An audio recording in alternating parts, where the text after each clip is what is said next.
तो आइए शुरू करते हैं हमारा सेकंड पार्ट का फर्स्ट चैप्टर, है ना। सेकंड पार्ट फिजिक्स के बुक का फर्स्ट चैप्टर जो कि रे ऑप्टिक और ऑप्टिकल इंस्ट्रूमेंट है, जो कि कायदे से चैप्टर 9 है, ठीक है। तो शुरू करते हैं, सारा फॉर्मूलाज हम लोग देख रहे होंगे, ठीक है। अच्छा, शुरू वाला जो पार्ट है यहाँ पे ये मिरर का है, इसके बाद हम लोग लेंस एंड देन ऑल जो इम्पोर्टेंट टॉपिक होगा ऑप्टिकल इंस्ट्रूमेंट तक पूरा हम लोग जा रहे होंगे, ठीक है। पहला फॉर्मूला जो है फोकल लेंथ जो होता है वो r/2 होता है, लेकिन याद रखिएगा ये किसका होता है, पैराबोलिक मिरर्स का। हम लोग पैराबोलिक मिरर्स के बारे में ही पढ़ते हैं, ठीक है। ये मिरर दो तरह का है, एक पैराबोलिक और एक स्फेरिकल। स्फेरिकल में जो फोकल लेंथ होता है वो r/2 नहीं होता है, r - r/2 cos थीटा होता है, ठीक है। बाय द वे इसका यूजेज नहीं है, ठीक है, इसका यूजेज है, but you should know this also, ठीक है। 1/f = 1/v + 1/u। यहाँ पे v और u क्या है, यहाँ पे लिखा हुआ है u object distance from the pole, ठीक है। पोल से जो ऑब्जेक्ट डिस्टेंस होगा, है ना, ये कॉन्केव का अगर बात कर ले तो ऑब्जेक्ट अगर यहाँ रखा हुआ है तो दिस इज़ u, और इमेज सपोज इमेज जो है वो इस तरफ बन रहा है, ठीक है, इतना दूर बन रहा है, तो this will be R v, okay. तो आई होप आप समझ रहे होंगे u और v क्या होता है बड़े अच्छे से, फोकल लेंथ क्या होता है। अच्छा, फिर आते हैं मैग्नीफिकेशन पे। मैग्नीफिकेशन दो तरह का है, एक लीनियर मैग्नीफिकेशन और एक लॉन्गिट्यूडनल मैग्नीफिकेशन। लीनियर मैग्नीफिकेशन जो है वो है -v/u, या hi/ho, height of the image by height of the object. Longitudinal magnification जो है वो लेटा हुआ वाला बात है, ठीक है। लेटा हुआ वाला बात बोले तो ऐसा कुछ कि अगर ऑब्जेक्ट यहाँ लेटा हुआ है तो इमेज जो होगा वो भी लेटा हुआ बनेगा, तो उस समय जो मैग्नीफिकेशन आता है उसको हम लोग लॉन्गिट्यूडनल मैग्नीफिकेशन कहते हैं। और लॉन्गिट्यूडनल मैग्नीफिकेशन है क्या, Li/LO, और इसको निकालते कैसे हैं, use 2 times mirror formula for longer objects. Longer objects अगर है, जैसे सपोज यहीं पे है, ये लॉन्गर ऑब्जेक्ट है A और B, तो इसके लिए बोल रहा है 2 बार मिरर फार्मूला लगाइए। एक बार इसका U, इसके लिए जो F होगा, ठीक है, फोकल लेंथ तो सेम होगा, फोकल लेंथ तो बाय द वे दोनों के लिए सेम होगा, है ना। यहाँ पे अगर A और B पॉइंट है, सपोज फोकल लेंथ सपोज ये है, तो फोकल लेंथ तो A और B दोनों के लिए सेम होगा, ठीक है। U अलग होगा, ठीक है, जिसके चलते V भी अलग हो जाएगा, इसको U कह रहे, U' कह रहे। तो एक जो A वाले पॉइंट के लिए सपोज A का इमेज बन रहा है ऐसा, A यहाँ है और B जो है वो यहाँ है, ठीक है, A' B' कह ले रहे। तो A' का जो इमेज होगा, इमेज का पोजीशन होगा, लेट्स कॉल V', ठीक है, और या सिर्फ V कहते हैं, ये U है तो ये इसको V कह ले रहे और इसको V' कह ले रहे। V और V' जब हम लोग को मिल जा रहा होगा तो हम लोग को लेंथ मिल जा रहा होगा, ठीक है। आई होप आपको ये बात समझ आ रहा होगा। लेंथ हम लोग कैसे निकालते हैं, तो लेंथ ऑफ द इमेज, ठीक है, जो आएगा कब, जब 2 बार मिरर फार्मूला लगा रहे होंगे तब, ठीक है। एक बार मुंडी के लिए, एक बार हेड के लिए, एक बार लेग के लिए, ठीक है। तो लेंथ ऑफ द इमेज आ जाएगा और लेंथ ऑफ द ऑब्जेक्ट तो गिवन रहता है। अच्छा, Li/LO जो है for shorter objects direct -v²/u² आप यूज़ कर लो। और सेम फार्मूला लगता है अगर आप किसी ऑब्जेक्ट को इधर से उधर वेलोसिटी दे दिए हैं, ठीक है, वो मूव कर रहा है, तो उसका भी जो रेशियो होता है वो भी सेम शॉर्टर वाले के जैसा होता है, -v²/u²। अच्छा, यहाँ पे एक बात लिखा हुआ है केसेस कि कनकेव का 6 केस होता है, कन्वेक्स का 2 केस होता है। इस 6 को इसको हम कैसे लिख रहे हैं, 5+1। 5 रियल और इन्वर्टेड वाला केस है, और एक जो है वो इरेक्ट और वर्चुअल वाला केस है, ठीक है, जो लास्ट केस इसका होता है, ठीक है। कन्वेक्स में 2 केसेस होते हैं, ठीक है, एक इन्फिनिटी और पोल के, सॉरी, एक इन्फिनिटी पे और एक इन्फिनिटी और पोल के बीच में, ठीक है। अच्छा, यहाँ पे एक और चीज़ मैं बताना चाहूँगा इसी में, साइन कन्वेंशन के बारे में, ठीक है, कि कनकेव का अगर बात करते हैं, कनकेव और कन्वेक्स में कंफ्यूज नहीं होना है, ये कनकेव है, ठीक है, और ये जो है अगर ऐसा कर दें तो ये भी कनकेव है, ठीक है। तो इन दोनों में डिफरेंस कैसे माने, तो जो केव वाला पार्ट पे अगर मिरर लगा रहेगा, केव वाले पार्ट पे मिरर लगा रहेगा, वो कॉनकेव होगा, ठीक है। आई होप आपको ये बात समझ आ रहा होगा। केव वाले पार्ट पे मिरर है तो वो कॉनकेव है। साइन कन्वेंशन हम लोग कैसे लेंगे, तो लाइट का हमेशा प्रॉपर्टी याद रखिएगा कि लाइट नेगेटिव से आता है, पॉजिटिव में जाना चाहता है। Light always wants to go to positive, ठीक है, नेगेटिव से आएगा पॉजिटिव पे जाएगा। तो लाइट इधर से आ रहा है, ठीक है, किसी ऑब्जेक्ट से अगर गिर रहा है लाइट इधर, तो ये माइनस है, और इधर कुछ भी है तो वो प्लस है, ठीक है। लाइट आए नेगेटिव से, जाए पॉजिटिव में। अगर इसी को उल्टा बनाते तो सोचो ये ऐसा होता, ठीक है। तो लाइट आपको पता है इधर से आएगा, तो इस समय इसको हम लोग नेगेटिव ट्रीट करेंगे और ये पॉजिटिव होगा, ठीक है। समझ रहे हैं क्या? ओके। अच्छा, इसी के चलते इसका अगर हम लोग देखेंगे एक स्फेयर होता, कनकेव का बात कर रहे हैं, स्फीयर होता, ठीक है। ये नेगेटिव वाला पार्ट होता है, ये पॉजिटिव वाला पार्ट होता। तो अगर आप चेक करो इसका रेडियस, इधर से रेडियस चेक करो या फोकल लेंथ चेक करो, तो कॉनकेव का कैसा आता है? नेगेटिव, और कन्वेक्स का कैसा आता है? पॉजिटिव। तो साइन हम लोग पॉजिटिव और नेगेटिव कैसे लेते हैं? लाइट की मदद से। सबसे इजी तरीका जो है साइन को समझने का वो है लाइट, ठीक है। ठीक है, तो आगे देखते हैं इसमें क्या है। सीवी बोले तो speed of light in vacuum. Vacuum में जो स्पीड ऑफ लाइट है वो 1/रूट टाइम्स ऑफ एप्सिलॉन नॉट और म्यू नॉट है। यहाँ पे एप्सिलॉन नॉट जो है वो इलेक्ट्रोस्टैटिक से आ रहा है और म्यू नॉट जो है वो मैग्नेटिज्म से आ रहा है।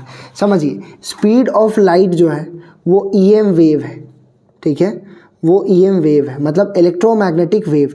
और इस चीज़ का जिक्र और पता जो किए हैं वो है मैक्सवेल, ठीक है। तो मैक्सवेल अपने मैथ के इक्वेशन से बड़ा बढ़िया बताते हैं कि जो स्पीड ऑफ लाइट है वो दोनों पे डिपेंड करता है, hence it depends on both things, so it is electromagnetic, ठीक है। अच्छा, अगर यही किसी मीडियम में होता तो स्पीड ऑफ लाइट, तो यहाँ पे ई नॉट की जगह पे हम लोग ई एम और म्यू नॉट की जगह पे म्यू एम लिख रहे होते हैं, ठीक है। इसी को अगर एक्सपैंड किया जाए तो हम लोग इस तरह से कुछ लिख सकते हैं। ई एम को क्या लिख सकते थे? एप्सिलॉन नॉट और ई आर। इसको क्या लिख सकते थे? म्यू नॉट और म्यू आर, ठीक है। इन सबको साथ में लिख लिए ताकि 1/एप्सिलॉन नॉट म्यू नॉट को हम लोग सी वी लिख सके, ठीक है। इसका डायरेक्ट कभी कभी डायमेंशंस पूछ लेता है 1/√एप्सिलॉन नॉट म्यू नॉट का, ठीक है। तो वो स्पीड के बराबर होगा, दैट इज LT-1, है ना, मीटर पर सेकेंड। ओके, ये क्या है? तो ये speed of light in vacuum है, और यहाँ क्या बच जाएगा? √एप्सिलॉन म्यू आर, ठीक है। यहाँ पे अगर रेशियो लिया जाए CV/CM का, CV/CM, तो ये चीज़ उठ के यहाँ आ जाएगा और ये कुछ एक्सप्रेशन ऐसा दिखने लगेगा, ठीक है। तो CV/CM क्या है? √Epsilon mu R. और इसी को हम लोग रिफ्रैक्टिव इंडेक्स भी कह सकते हैं। सोचिए, इसको क्या लिखा जा सकता है? रिफ्रैक्टिव इंडेक्स ऑफ कोई medium with respect to vacuum, ठीक है। उसी को स्पीड के टर्म्स में हम लोग उल्टा लिखते हैं। रिफ्रैक्टिव इंडेक्स और स्पीड का जो टर्म्स है वो उल्टा चलता है। रिफ्रैक्टिव इंडेक्स ज़्यादा होगा, स्पीड कम होगा, ठीक है। डायमंड का आपको पता है रिफ्रैक्टिव इंडेक्स कितना होता है? 2.42, और वहाँ पे स्पीड ऑफ लाइट सबसे कम है। समझ रहे हैं? मतलब रिफ्रैक्टिव इंडेक्स, ठीक है, जिसको n से भी दिखा सकते हैं, और स्पीड ऑफ लाइट एक दूसरे के इन्वर्सली प्रोपोर्शनल है, ठीक है, इन्वर्सली रिलेटेड है। तो यहाँ पे अगर रिफ्रैक्टिव इंडेक्स m का लिखे तो स्पीड v का होगा। v बाद में आया है, यहाँ पे पहले आएगा। m पहले आया था, स्पीड में वो बाद में आएगा। आई होप ये बात समझ रहे होंगे। इसी को यहाँ पे लिखा गया है, इसी चीज़ को यहाँ पे लिखा गया है। देखिए, रिफ्रैक्टिव इंडेक्स ऑफ कोई medium with respect to vacuum, तो क्या लिख रहा है? Refractive index of medium with respect to vacuum, speed of light in vacuum by speed of light in medium, ठीक है। यहीं पे अगर एंगल के हिसाब से लिखा जाए रिफ्रैक्टिव इंडेक्स को, तो क्या लिखा जा रहा है? Refractive index of 1 with respect to 2, which is sine of angle 2 by sine of angle 1, ठीक है। अगर ये लाइट इधर से आ रहा है और इधर जा रहा है, रिफ्रैक्टिव इंडेक्स जिसका हम लोग निकालते हैं, यहाँ पे एंगल बन रहा होगा एंगल 2 एंगल 1, ठीक है। इसका जब रेशियो लिए हैं साइन 2 बाई साइन 1 का, वो रिफ्रैक्टिव इंडेक्स दे रहा होगा हम लोग को किसका? 1 का विथ रिस्पेक्ट टू 2, ठीक है। और इसी को शॉर्ट करके जब हम लोग लिखेंगे तो ये क्या बन जा रहा होगा? Snell's law. अगर इसको इधर भेज दिया जाए और इसको इधर भेज दिया जाए तो ये बन जाएगा μ1 sine angle 1 is equals to μ2 sine angle 2, या इसी को IR कह सकते हैं। ऊपर वाला जो I1 होगा वो एंगल ऑफ इंसिडेंट है, और ये जो है एंगल ऑफ रिफ्रैक्शन है, ठीक है। तो μ1 sine I is equals to μ2 sine R, which is Snell's law, okay. अच्छा, यहाँ पे देखिए n12 इंटू n21 जो है वो 1 के बराबर है। क्यों? अगर इसको स्पीड के टर्म्स में लिखा जाए तो ये क्या होता है? S2/S1 इंटू यहाँ पे S1/S2। आपको दिख रहा है सब कट ही जाएगा, वो 1 आ जाएगा, ठीक है, ओके। अब यहाँ पे ये बड़ा इंपॉर्टेंट फार्मूला है यहाँ का, मतलब इस पूरे में सबसे इंपॉर्टेंट अगर बोला जाए तो एक ऊपर वाला और एक इधर वाला, कि एपेरेंट डेप्थ, ठीक है, एपेरेंट डेप्थ क्या होता है, तो रियल डेप्थ बाई म्यू। और एपेरेंट हाइट क्या होता है, तो रियल हाइट इनटू म्यू। ठीक है, डेप्थ आप समझिए क्या होता है कि अगर बॉटम में कोई चीज़ रखा हुआ है, यहाँ पे कोई लिक्विड है, कोई मीडियम है, ठीक है, तो ये जब आप ऊपर से देखते हैं चीज़ों को, ठीक है, अगर जब हम लोग ऊपर से देखेंगे तो ये थोड़ा सा उठा दिखेगा। ठीक है, मतलब डेप्थ में कमी आ जाएगा। अगर ये 10 सेंटीमीटर था तो 8 पे हम लोग को दिख रहा है। अगर ऐसा हो सकता है तो 2 मीटर का शिफ्ट है। वो 2 मीटर का शिफ्ट क्यों है, क्योंकि ऊपर से देख रहे हैं हम लोग नीचे, मतलब डेंसर से रेयरर से जब डेंसर देखा जाता है तो एक एपरेंट डेप्थ का कंडीशन क्रिएट हो जाता है, और उस समय एग्जैक्टली कितना डेप्थ आता है उसको निकालने का ये फॉर्मूला है कि रियल डेप्थ बाई जो मीडियम का रिफ्रैक्टिव इंडेक्स है। और अगर हाइट का बात हो कि अगर नीचे से ऊपर देख रहे हैं हम लोग तो जो चीज़ होता है वो और ऊपर शिफ्ट हो जाता है। ठीक है, मतलब जब डेंसर से रेयरर का चीज़ों को देखा जाए, ठीक है, आँख इस बार समझिए नीचे है और ऊपर की चीज़ों को देखा जा रहा है, तो वो एक्चुअल हाइट से थोड़ा और ऊपर दिखता है। ठीक है, तो उस समय का फॉर्मूला क्या दिखता है, apparent height is equals to real height into mu. इसमें डिवाइड म्यू है, इसमें इंटू म्यू है। एल डी, ठीक है, एल डी का मतलब क्या, लैटरल डिस्प्लेसमेंट। लैटरल डिस्प्लेसमेंट क्या है, T thickness of the slab. ठीक है, अगर टी इसका थिकनेस है, sine I minus R by cos R. अगर यही बहुत छोटे एंगल्स के लिए लेंगे तो आपको पता है साइन भाग जाएगा, और कॉस बहुत छोटे एंगल के लिए कितना हो जाता है, 1। नॉर्मल शिफ्ट क्या है, ठीक है, जब पीछे एक्सटेंड करते हैं तो जो शिफ्ट आता है उसको नॉर्मल शिफ्ट कहते हैं। और जो आगे इमर्जेंट रे, ठीक है, जो इमर्जेंट रे और जो इंसिडेंट रे निकलता, इमर्जेंट रे समझो ऐसे थोड़ा निकलेगा, इसके बीच में डिस्प्लेसमेंट जो है इसको लैटरल डिस्प्लेसमेंट, और जो ऊपर वाला है इसको नॉर्मल शिफ्ट। तो नॉर्मल शिफ्ट क्या होता है, T sine I minus R by cos R sine I. ठीक है, और अगर बहुत छोटे एंगल के लिए ले तो आपको पता है साइन भाग जाएगा और कॉस 1 हो जाएगा। ठीक है, तो ये 1 हो गया होगा और साइन यहाँ से भाग गया होगा। साइन और टेन छोटे एंगल्स पे भाग जाता है। ठीक है, अब यहाँ से अगर इसको अकेला अकेला किया जाए तो आपको समझ आ रहा है, आई दोनों में डिवाइड होगा तो आई बाई आई 1 हो जाएगा, आर बाई आई, और आर बाई आई को ही, ठीक है, छोटा स्नेल्स लॉ अगर लगाएं तो mu sine I is equals to mu sine R, air के रिस्पेक्ट में अगर लगाएं तो आर बाई आई को 1 बाई म्यू लिख सकते हैं। ठीक है, फिर ये focus, V for image distance, U for object distance. तो उसका फॉर्मूला क्या होता है लेंस का, ये लेंस का फॉर्मूला है 1/f is equals to 1/v minus 1/u। Magnification यहाँ पे क्या है, V/u। ठीक है, HI/HO। आई होप आपको ये सब चीज़ तो समझ आ रही होंगी। ये जो है ये किसका है, रिफ्रैक्शन थ्रू स्फेरिकल सरफेस। इसी स्फेरिकल सरफेस से हम लोग लेंस मेकर फॉर्मूला पे आते हैं, और ये बहुत इंपॉर्टेंट है। ठीक है, ये दोनों बहुत इंपॉर्टेंट है, इससे क्वेश्चन आने का बहुत चांसेस है। ठीक है, तो 1/f इज इक्वल्स टू क्या है, mu glass minus 1/r1 minus 1/r2। यहाँ पे म्यू जो है रिफ्रैक्टिव इंडेक्स है ग्लास का, किसी के रिस्पेक्ट में नहीं है, मतलब हवा के रिस्पेक्ट में। और अगर कहीं किसी मीडियम में रख देते, समझो उस लेंस को अगर हम लोग रख दिए हैं किसी मीडियम में, वाटर में फॉर सपोज, तो वो कैसे लिखते हैं फिर, म्यू जी बाई एम, और इसी को अपन ऐसे दिखा सकते हैं। ठीक है, mu G by mu M. यहाँ पे एयर होता तो म्यू ए, आपको पता है एयर का कितना होता है, 1। तो 1 को दिखाएं ना दिखाएं कोई दिक्कत नहीं होगा। ठीक है,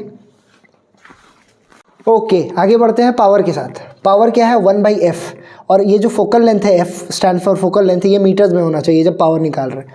और पावर का आंसर किस में आएगा, d फॉर डियोप्टर। ठीक है, डियोप्टर्स में आ रहा होगा। अगर 3-4 लेंस है तो 3-4 लेंस का जो पावर इक्विवेलेंट आएगा, नेट पावर जो आएगा, डायरेक्टली आप जोड़ दीजिए। ठीक है, अच्छा, कन्वेक्स का याद रखिएगा, कन्वेक्स का जो पावर होता है वो प्लस में होता है, और कॉन्केव का जो पावर होता है वो नेगेटिव में होता है। ठीक है, 1/f इक्विवेलेंट अगर 3-4 गो लेंस होगा, ठीक है, 3-4 लेंस होगा, तो आप समझो जो f इक्विवेलेंट निकलेगा, इस सब को हटा के अगर एक हमको लाना है तो उसका इक्विवेलेंट कैसे निकलेगा, 1/f1 plus 1/f2 plus 1/f3 and dot dot dot जितना भी होगा। m इक्विवेलेंट, m बोले तो मैग्नीफिकेशन जो आएगा, वो मैग्नीफिकेशन क्या होता है, उतने गुना बढ़ते जाता है। ठीक है, m1 into m2 into m3 into जो भी जितना भी होगा। फिर यहाँ पे थोड़ा प्रिज्म का कहानी है, ये तीनों जो पॉइंट है ये प्रिज्म के लिए है कि ए जो होता है एंगल ऑफ प्रिज्म वो r1 प्लस r2 होता है, फर्स्ट रिफ्रैक्शन और सेकंड रिफ्रैक्शन के सम के बराबर होता है। आई प्लस आई बोले तो incident angle, E for emergent angle, A for angle of prism, वो किसके बराबर होता है, एंगल ऑफ डेविएशन के, जिसको डेल से दिखा रहा है। अगर डेल्टा मिनिमम होगा, that is angle of deviation अगर बहुत कम होगा, और वो कम कब होगा, जब एंगल आई और एंगल ई एकदम बराबर होगा, उस समय पे रिफ्रैक्टिव इंडेक्स का एक फार्मूला निकल के आता है, और वो क्या है, sine A plus delta M sine A by 2।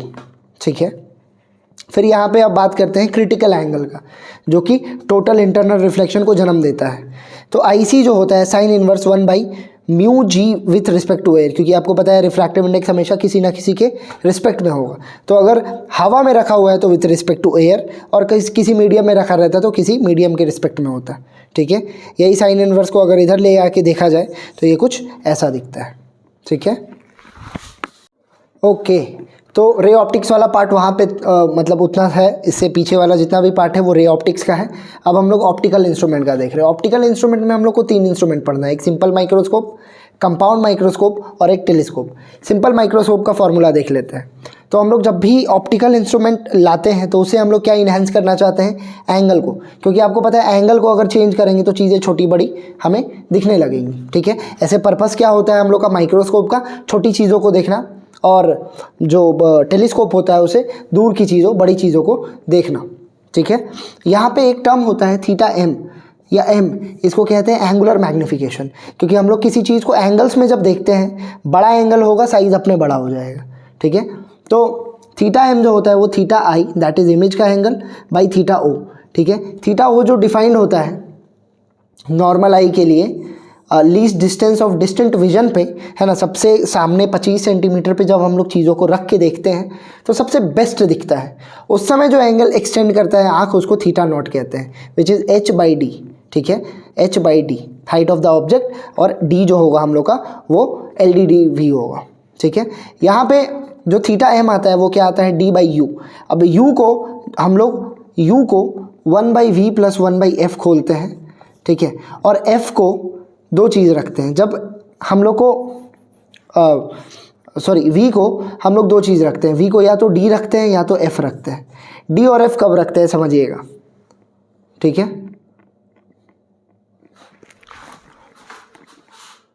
अच्छा, यहाँ पे ये जो थीटा एम है, थीटा एम क्या बता रहा है, एंगुलर मैग्निफिकेशन को, किसका, सिंपल माइक्रोस्कोप का, जो है डी बाई यू। ठीक है, इसी यू के जगह पे हम लोग रखते हैं 1 by V plus 1 by F. अब समझिए, v बोले तो इमेज का डिस्टेंस, अगर इमेज इन्फिनिटी पे बन रहा है तो हम लोग रिलैक्स से देख सकेंगे, दूर में है रिलैक्स से देख सकेंगे। ठीक है, लेकिन अगर d पे ही आप बना दे रहे हैं, ठीक है, मतलब बहुत सामने d पे ही बना दे रहे हैं, 25 सेंटीमीटर पे ही जब चीज़ों को आप देखना चाहते हैं तो उस समय स्ट्रेन का केस होगा। तो we will have 2 cases, relax और स्ट्रेन। ठीक है, स्ट्रेन जब आँख को सामने बहुत सामने से देखेंगे तो ऑब्वियसली थोड़ा सा बड़ा दिखेगा, और मैग्नीफिकेशन एग्जैक्टली अगर बोले तो 1 टाइम्स ज़्यादा हो जाएगा। मतलब अगर ये 5 टाइम्स दिखाएगा तो ये 6 टाइम्स दिखा रहा होगा। ठीक है, तो थीटा एम क्या है, डी बाई एफ, और थीटा एम स्ट्रेन के केस में क्या है, D by F plus 1, simple microscope का। कंपाउंड माइक्रोस्कोप में क्या है, theta naught H by D है, theta I H by U E है। ठीक है, यू ई बोले तो इसमें आपको पता है कंपाउंड माइक्रोस्कोप में और टेलीस्कोप में 2 लेंसेज होता है, एक ऑब्जेक्टिव वाला और एक जो आँख के पास होता है उसको आई पीस कहते हैं। तो यहाँ पे यू ई क्या बताना चाह रहा है, ऑब्जेक्ट का distance with respect to eyepiece. ठीक है, इन दोनों को जब डिवाइड किया गया है, ठीक है, वहाँ से ये टर्म बनता है। ठीक है, अब जो मैग्नीफिकेशन आएगा दोनों लेंसेज का, जो मैग्नीफिकेशन है वो दोनों मल्टीप्लाई हो जाएगा। ठीक है, डायरेक्टली मल्टीप्लाई हो गया है। सारा वैल्यूज़ को पुट करने के बाद वी नॉट बाई यू, है ना, V objective by U objective, इसके चलते, और एम ई को क्या लिखा गया है, magnification due to eyepiece, इसको डी बाई यू ई लिखा गया है। अब इस यू ई को फिर से ऐसा ही खोला गया है, 2 केसेस खुलेगा, एक रिलैक्स का और एक स्ट्रेन का। तो रिलैक्स के केस में कुछ ऐसा, स्ट्रेन के केस में कुछ ऐसा। अच्छा, यहाँ पे ये लिखा हुआ है इसका बेस्ट केस जो है, कंपाउंड माइक्रोस्कोप का जो बेस्ट केस है। बेस्ट केस मतलब क्या होगा, रिलैक्स होंगे आप, सबसे पहले रिलैक्स का केस होगा, जिसके चलते ये जो आपका बन रहा होगा वी जो होगा, ठीक है, वी ई जो होगा वो कहाँ पे होगा, इन्फिनिटी पे होगा। ठीक है, ये इन्फिनिटी का ही केस है रिलैक्स का। तो इस समय क्या आ जाएगा, L D by F O by F E, L D by F O by F E. L यहाँ पे क्या है, length of the tube, tube को एडजस्ट ऐसा कर लिया गया है कि आपको बहुत अच्छा मैग्नीफिकेशन दिखाई दे रहा है, और रिलैक्स भी है, आँख जो है आपका रिलैक्स्ड है। तो रिलैक्स्ड का बेस्ट कंडीशन जो है उसका फॉर्मूला है ये LD/FO/FE। FO बोले तो focal length of the objective and FE बोले तो focal length of the eyepiece. L is the length of the tube and D is nothing but 25 centimetre, that is LDDV, least distance of distant vision. इसमें एक और है telescope वाला, उसको देखते हैं।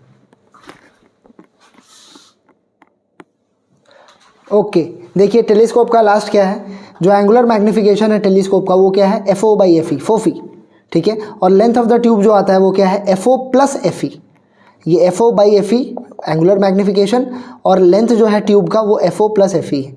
अच्छा, जब टेलीस्कोप हम लोग नॉर्मल वाला लेते हैं, ठीक है, तो उसमें जो इमेज बनता है वो उल्टा बनता है, इन्वर्टेड बनता है। उस इन्वर्टेडनेस को सीधा करने के लिए वी यूज़ टेरेस्टेरियल टेलीस्कोप, जिसमें लेंथ ऑफ द ट्यूब क्या होता है FO+FE + 4 टाइम्स ऑफ F, ठीक है। ये बात समझ रहे, F जो है वो फोकल लेंथ है किसका, तो जो एक नया लेंस आया होगा, ठीक है, टेरेस्टेरियल टेलीस्कोप में 3 ठो लेंस होता है, ठीक है। This is not important for class 12th academics, ये मेंस वगैरह के लिए इंपॉर्टेंट है। Okay, so thank you for watching us, ऐसे ही बने रहिए।